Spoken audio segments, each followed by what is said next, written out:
Assalamualaikum warahmatullahi wabarakatuh. Alhamdulillahirabbil alamin wa bihi nasta'in wa ala umuri dunya waddin. Wassalatu wassalamu ala asyrofil anbiya'i wal mursalin wa ala alihi washabihi ajmain. Amma ba'du. Oke, selamat siang teman-teman semua.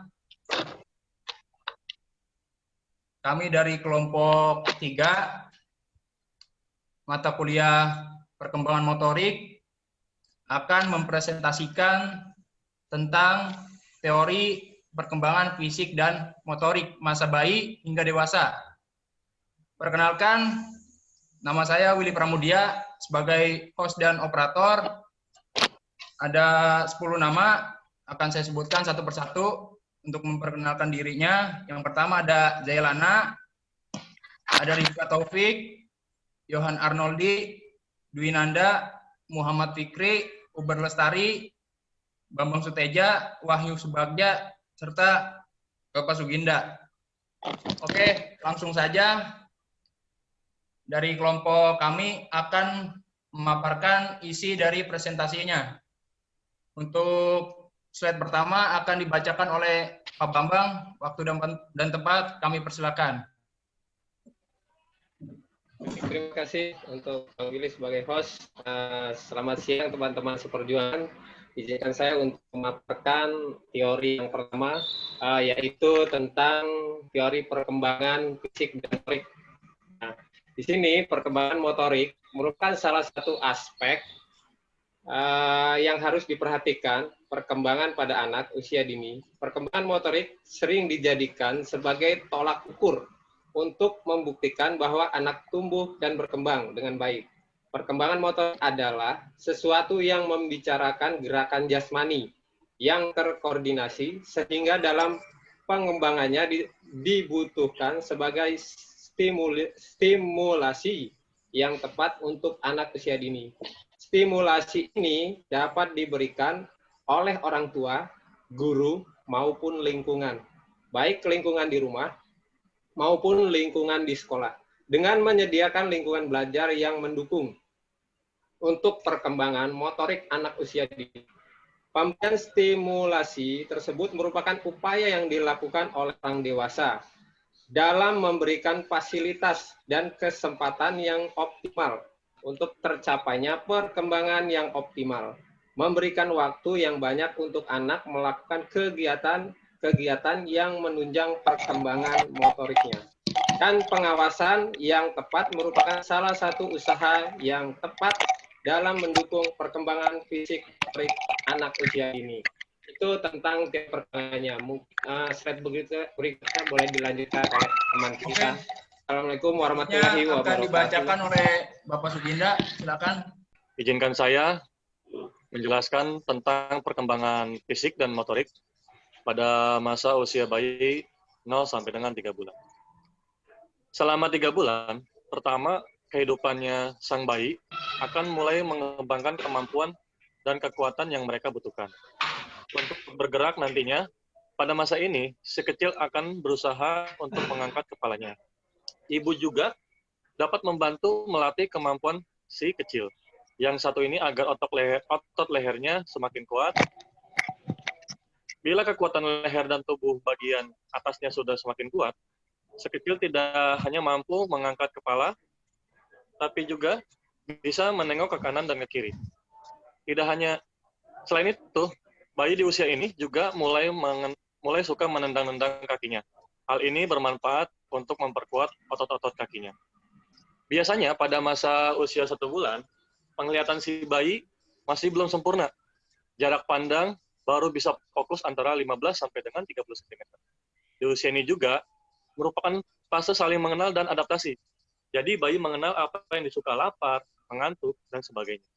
Sedangkan di masa usia 3 bulan, bayi mulai senyum dan tertawa. Lebih kuat menahan kepalanya, mulai dapat memegang mainan, dan ingin mengambil benda. Ini merupakan salah satu waktu spesial untuk bonding yang nantinya akan menjadi fondasi kuat dalam hubungan antara anak dan orang tua. Baik, itulah penjelasan dari saya mengenai perkembangan fisik dan motorik pada usia bayi 0 sampai dengan 3 bulan. Saya kembalikan ke moderator. Oke, selanjutnya pada usia 4 dan 6 bulan akan dibacakan oleh Bapak Berlestari. Silakan. Oke, terima kasih Pak Willy. Selanjutnya ini di usia 4 sampai 6 bulan. Nah, pada usia ini si kecil sudah mampu mengangkat kepala dan dadanya ketika dibaringkan dalam posisi telungkup. Nah, kemampuan mendorong kepala dan dadanya pun sudah lebih jauh ke atas. Nah, terus bukan cuma itu saja. Si kecil juga mulai bisa memiringkan badan ke sisi kanan dan ke sisi kiri. Dan memulingkan badan. Dengan kekuatan leher dan tubuhnya yang sudah semakin berkembang, ia pun sudah bisa belajar duduk dengan bantu ibu atau dibantu keluarganya atau orang tuanya. Nah, si kecil bisa dilatih dengan bersandar pada tubuh ibu atau bantal.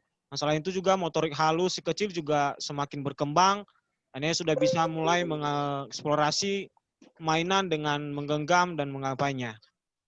Itu untuk Oke, lanjut. usia 4 sampai 6 bulan. Nah, selanjutnya kalau usia 7 sampai 9 bulan, nah kalau pada usia ini pun kekuatan kaki si kecil sudah semakin kuat dan ibu bisa membantu meningkatkan kekuatan otot kakinya dengan melatihnya sendiri sambil menopang tubuhnya.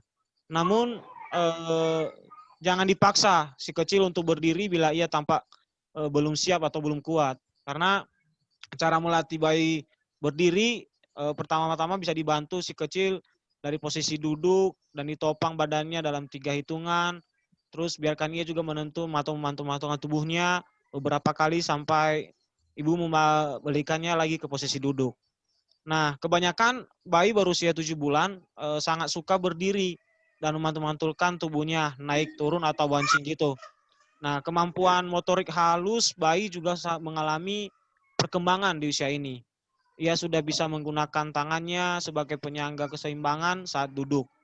Nah, kalau si kecil pun mulai bisa mengambil benda yang ada di jangkauannya tanpa terjatuh. Bahkan ia juga bisa mengambil benda yang lebih kecil dengan ibu jari dan telunjuknya. Jadi itu perkembangan anak dari 4 sampai 6 bulan dan 7 sampai 9 bulan. Selanjutnya Oke, terima silakan Pak kasih Willy. Pak Uber. Oke, selanjutnya akan dibacakan oleh Bapak Rika. Silakan dilanjutkan untuk dibaca slide berikutnya. Baik, terima kasih Bapak Billy. Ini sekarang yang ke 10 sampai 12 bulan ya. Oke. Tidak terasa si kecil udah hampir berusia 1 tahun nih Bun. Saat ini si kecil sudah bisa mengubah posisi sendiri. Nah, misalnya itu dari tengkurap ke posisi merangkak. Itu sesuatu yang normal untuk bayi yang 10 sampai 12 bulan. Kalau bayi Anda dari tengkurap ke posisi kayang itu tidak normal, silakan pergi ke rumah sakit sehat. Jadi ketika tengkurap, si kecil bisa mendorong tangan dan lututnya ke posisi dasar, bisa merangkak dan bergerak maju dan mundur tanpa melangkah. Si kecil udah bisa maju dan mundur meskipun belum bisa berdiri, ya. Dan gerakan ini sangat bermanfaat melatih otot tangannya dan kakinya hingga ia siap untuk merangkak. Nah,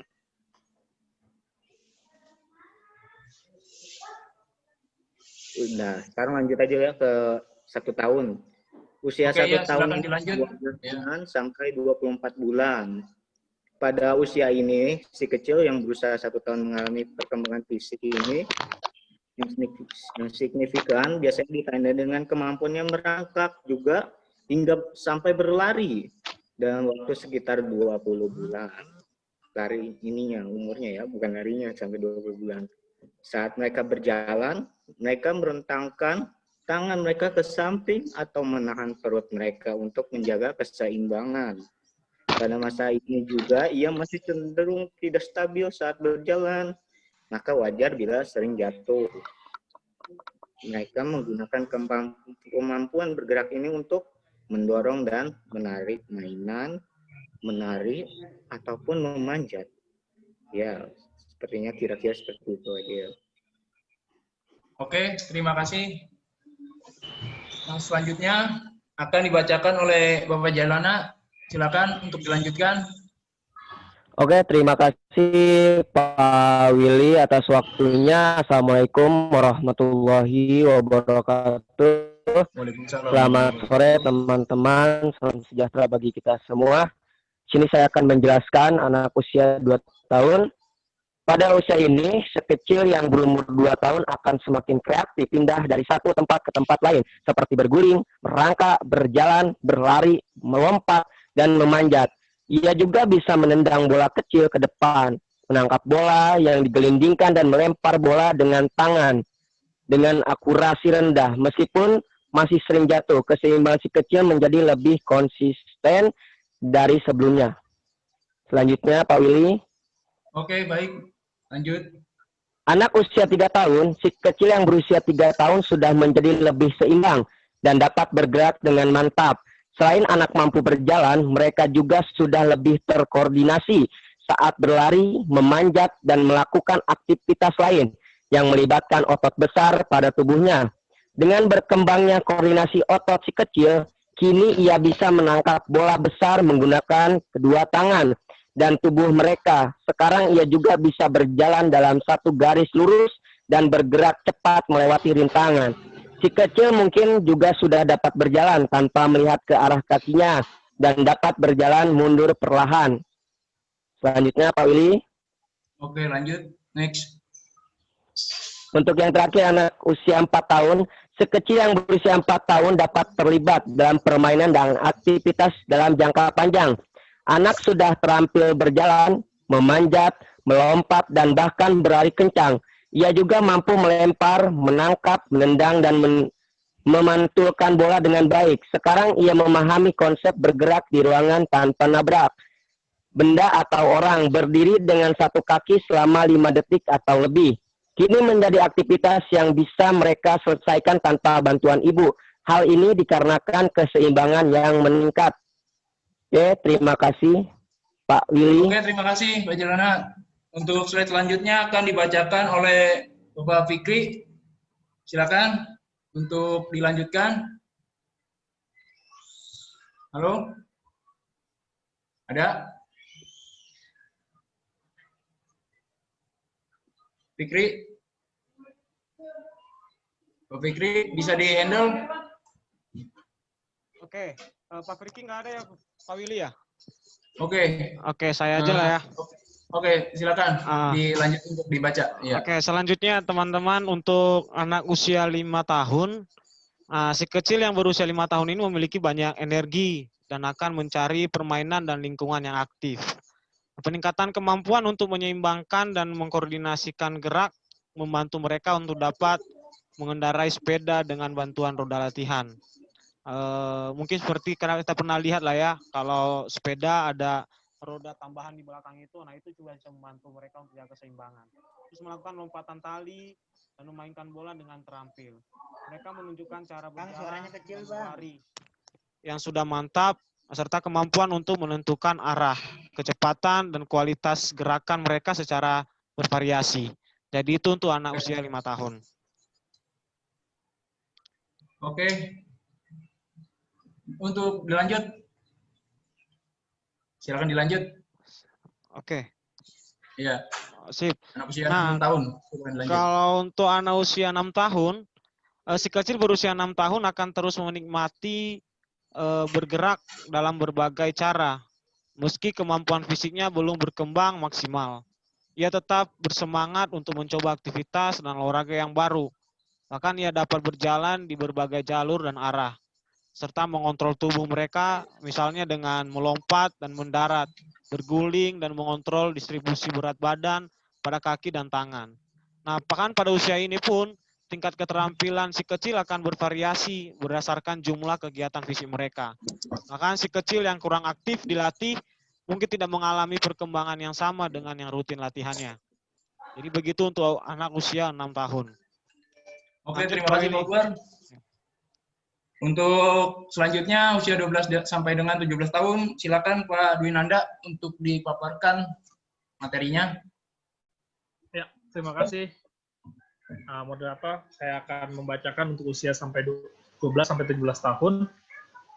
Perubahan pada usia 12 sampai 17 tahun, yang pertama akan terjadi perkembangan fisik.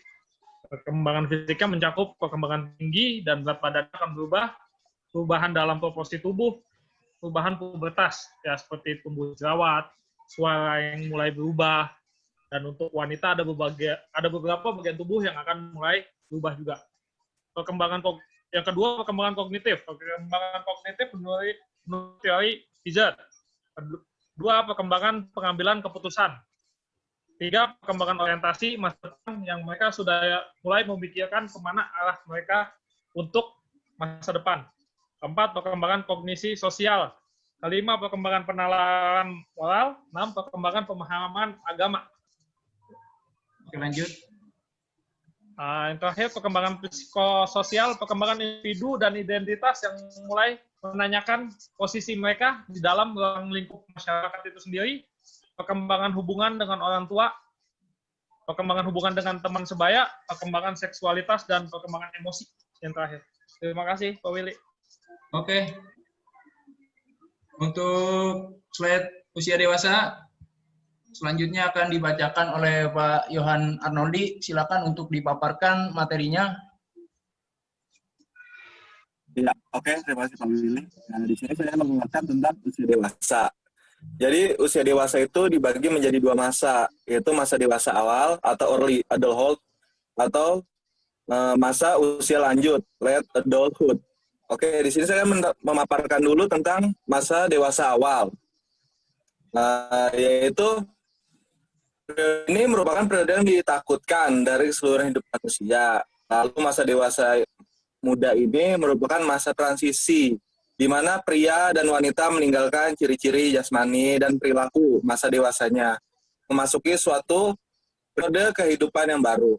Lalu masa ini adalah suatu masa yang berprestasi. Bahkan menurut Erikson, selama usia ini orang bisa menjadi lebih sukses atau sebaliknya mengalami stagnasi. Masa ini memberikan perhatian kepada agama secara lebih besar dibandingkan dengan masa sebelumnya. Rata-rata perhatian yang lebih besar kepada agama dilandasi oleh kebutuhan pribadi dan sosial. Lalu usia lanjut atau late adulthood.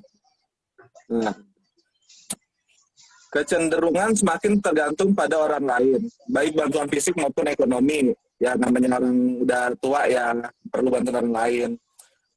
Dan selanjutnya semakin menurunnya kemampuan motorik, kekuatan fisik, seksual, dan banyak yang tidak berfungsi sistem saraf. Ya mungkin segitu aja. Terima kasih Pak Willy. Dilanjut. Oke, terima kasih Pak Yohan. Nah berikutnya paparan dari kesimpulan keseluruhan akan dibacakan oleh Bapak Bagja. Silakan untuk diberikan kesimpulannya. Halo, ada? Baik. Oke, lanjut. Baik teman-teman semuanya, di sini saya akan memberikan kesimpulan dari materi yang sudah teman-teman. Suaranya bisa dibesarkan Bapak Bagja. Baik teman-teman semuanya, di sini saya akan memberikan kesimpulan dari materi yang teman-teman saya tadi sudah berikan.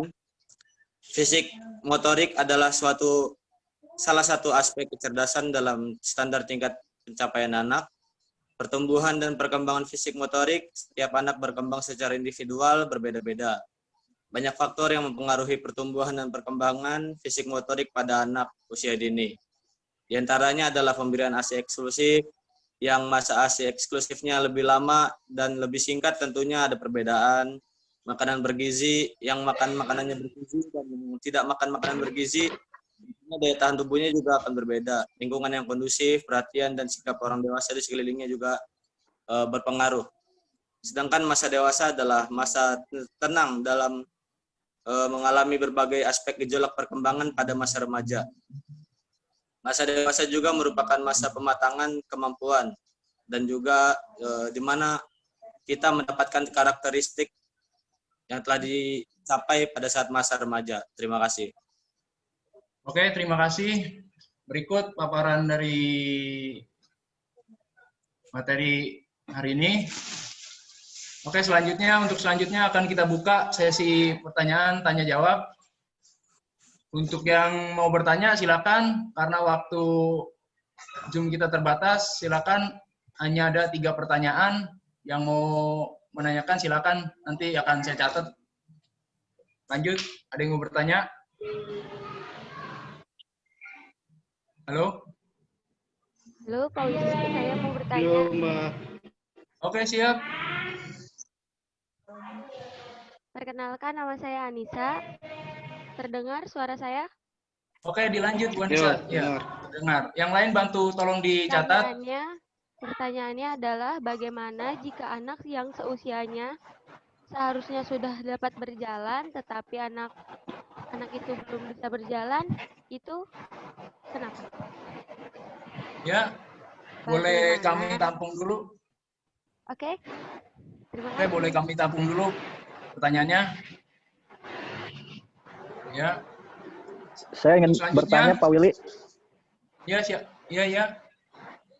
Saya dari Naufal Al-Fatnan ingin bertanya tentang apa saja variasi-variasi dalam perubahan fisik laki-laki ataupun perempuan.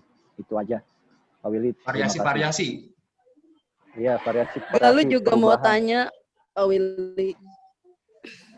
Oke, yang teman-teman yang lainnya tolong dibantu dicatat ya agar tidak lupa pertanyaannya. Oke. Pak Willy, Galuh mau menanya. Oke, siap Bu Galuh. Dilanjut untuk pertanyaannya. Ya, perkenalkan nama saya Galuh Desyari, mau menanyakan apa yang harus dilakukan orang tua jika anak bercerita di usianya 16 tahun si anak belum juga menstruasi. Terima kasih Pak Willy. Pertanyaannya seperti itu. Oke, boleh kita tampung dulu pertanyaannya. Untuk teman-teman kelompok 3, ada yang boleh bantu untuk menjawab pertanyaan berikut? Halo Pak Willy, Jailana, Pak Willy, siap. Oke, silakan. Saya akan menjawab nomor 1 ya Pak Willy ya, yang ditanya oleh saudari Anissa. Iya. Sebelumnya saya mengulang untuk pertanyaan dari Bu Anissa.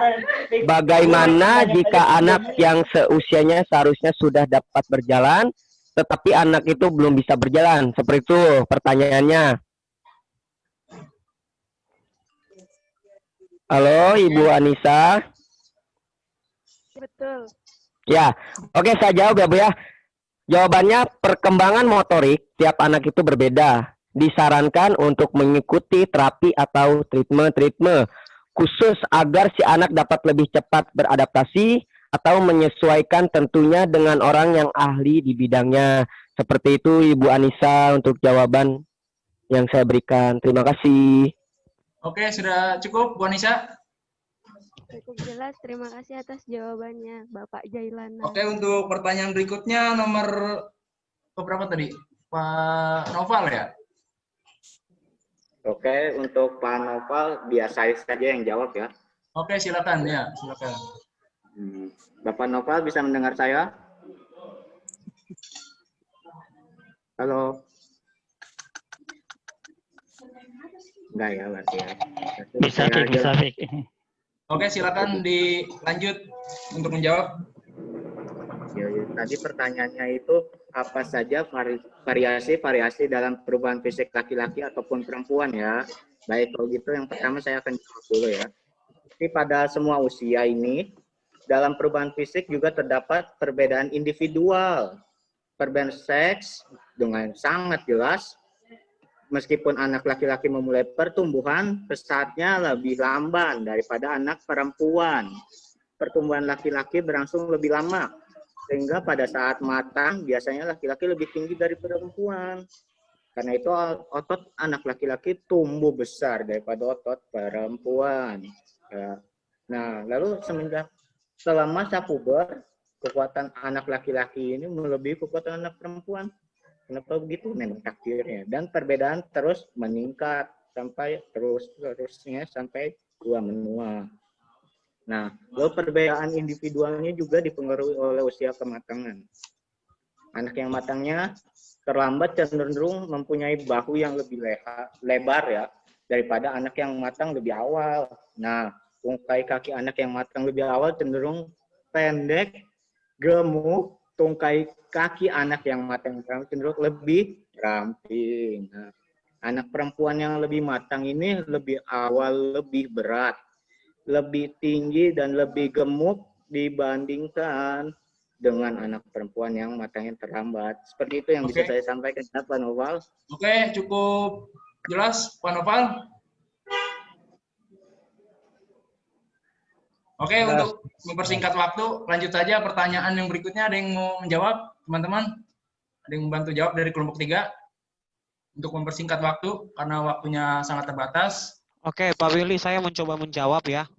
Untuk pertanyaan ketiga, ini tadi dari muncul pertanyaan dari Ibu Galuh, kalau nggak salah. Oh iya, dari Ibu Galuh tadi. Tadi pertanyaannya itu adalah, apa yang harus dilakukan orang tua jika anak bercerita di umur usianya 16 tahun, si anak belum juga mengalami menstruasi atau haid gitu ya. Nah, sebelumnya kita harus tahu dulu dengan masalah anak tersebut, itu bisa dinamakan atau bisa disebutkan adalah amenorrhea primer. Jadi amenorrhea primer itu dari umur 14 sampai 16 tahun yang belum mengalami menstruasi atau haid. Nah, bagaimana respon orang tua dengan mengenai anak tersebut? Nah, kita lebih menghimbau kepada orang tua bahwa kita tidak ikutan panik dengan hal tersebut, melainkan kita menghimbau bahwa kita mengantarkan anak kita ini untuk memeriksa ke dokter, gitu dengan masalah tersebut. Karena masalah ini muncul karena bisa jadi gangguan hormonal dan atau malnutrisi atau kegemukan atau terlalu kurus, atau juga disebabkan oleh kegiatan atau aktivitas yang terlalu berlebihan. Jadi kita lebih menghimbau bahwa orang tua mengantarkan anaknya untuk memeriksa ke dokter. Itu dari saya, Pak Willy. Terima kasih. Terima kasih Pak Paranya. Sudah cukup jelas, Bu Galuh, untuk jawaban dari kelompok kami. Iya, cukup jelas, Pak Willy. Oke, teman-teman. Terima kasih, Pak Uber. Oke, teman-teman, karena waktunya sangat terbatas, kami dari kelompok 3 mengucapkan mohon maaf sebesar-besarnya dari kelompok kami, maupun tutur kata kami yang salah ataupun kekurangan tentang materi atau tanya jawab yang tadi. Kami tutup, wabillahi taufiq wal hidayah. Dan terima kasih banyak. Wassalamualaikum warahmatullahi wabarakatuh.